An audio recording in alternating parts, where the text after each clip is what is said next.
Assalamualaikum warahmatullahi wabarakatuh. Kami dari kelompok 7, Akuntansi Sektor Publik kelas C, akan mempresentasikan terkait bab 11 yang berjudul Organisasi Non-Profit. Sebelum masuk ke pembahasan, berikut adalah anggota dari kelompok 7. Yang pertama ada Ernia Dwi Anjani NPM 149.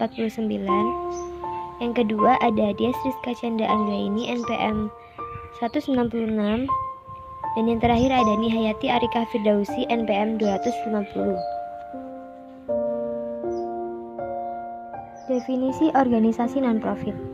Organisasi non-profit atau organisasi nirlaba merupakan suatu organisasi yang bersasaran pokok untuk mendukung suatu isu atau perihal di dalam menarik perhatian publik untuk suatu tujuan yang tidak komersil, tanpa ada perhatian terhadap hal-hal yang bersifat mencari laba atau moneter. Tujuan utama dari organisasi ini dapat didefinisikan dalam sosial, politik, budaya, pendidikan, dan tujuan non-profit lainnya. Jenis organisasi non-profit. Terdapat 3 jenis organisasi non-profit. Yang pertama yaitu yayasan atau foundation. Merupakan suatu badan hukum atau organisasi nirlaba yang didirikan berdasarkan pemisahan aset yang mempunyai maksud dan tujuan bersifat sosial, keagamaan, dan kemanusiaan yang tidak mempunyai anggota dan didirikan dengan memperhatikan persyaratan formal yang ditentukan dalam undang-undang. Yang kedua yaitu perkumpulan atau association. Merupakan suatu badan hukum atau organisasi nirlaba yang terdapat kumpulan orang yang bersama-sama mewujudkan kesamaan maksud dan tujuan tertentu di bidang sosial, keagamaan, dan kemanusiaan serta tidak ada pembagian keuntungan kepada anggotanya. Yang terakhir yaitu lembaga atau institut. Merupakan suatu organisasi nirlaba yang bertujuan untuk mencapai tujuan dalam hal pendidikan, sosial, budaya, dan humaniora. Contohnya seperti Institut Strategi Nasional, Pusat Studi Strategis dan Internasional, dan lain-lain. Lembaga atau institut harus memilih bentuk badan hukum antara lain foundation, asosiasi atau korporasi sebagai badan hukum. Hal ini dikarenakan lembaga tidak dapat berdiri sendiri sebagai badan hukum tunggal.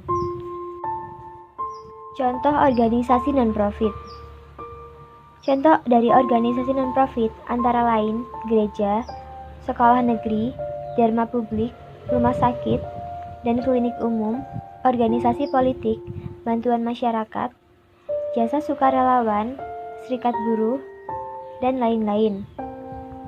Contohnya organisasi Rumah Cemara yang didirikan pada tahun 2003. Rumah Cemara beroperasi di bawah naungan Yayasan Insan Hamdani, yaitu sebuah organisasi yang bergerak di bidang sosial yang berdomisili di Kota Bandung. Namun, pada tanggal 1 Januari 2014, para pengurus Rumah Cemara berinisiatif mendaftarkan Rumah Cemara sebagai organisasi mandiri dengan bentuk perkumpulan. Dalam arti luas, perkumpulan meliputi suatu persekutuan, koperasi, dan perkumpulan yang saling menanggung. Perkumpulan dipandang sebagai subjek hukum yang dapat melakukan perbuatan hukum, menyandang hak dan kewajiban, yaitu dapat digugat maupun menggugat di pengadilan. Selain itu, perkumpulan wajib mendaftarkan organisasinya kepada instansi yang berwenang untuk mendapat status badan hukum. Nah, Rumah Cemara merupakan perkumpulan dengan akta notaris dan terdaftar pada Kementerian Hukum dan HAM RI di Direktorat Jenderal Administrasi Hukum Umum. Karakteristik organisasi non-profit. Dalam DSAK nomor 45 tentang pelaporan keuangan organisasi nirlaba, dijelaskan beberapa karakteristik organisasi nirlaba yaitu A. Sumber daya organisasi berasal dari para penyumbang yang tidak mengharapkan pembayaran kembali atau manfaat ekonomi yang sebanding dengan jumlah sumber daya yang diberikan.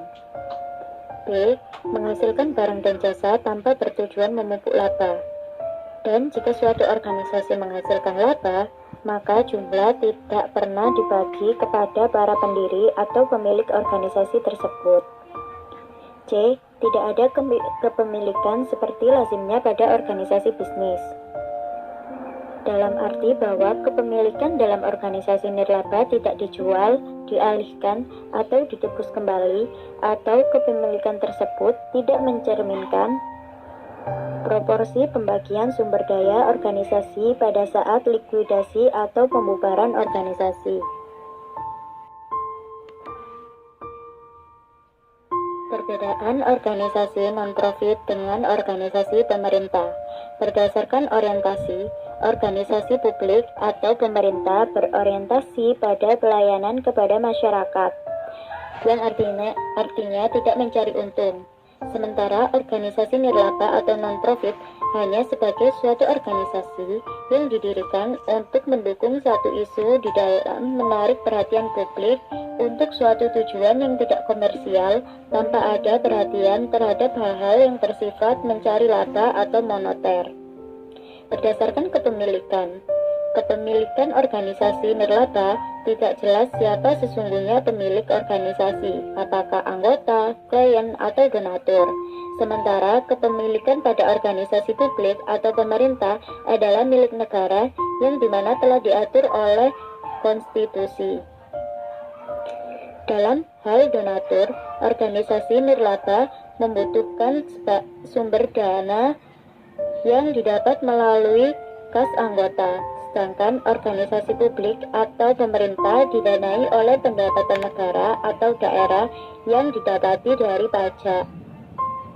Dalam hal penyebaran tanggung jawab, pada organisasi nirlaba, hal ini tidak mudah dilakukan.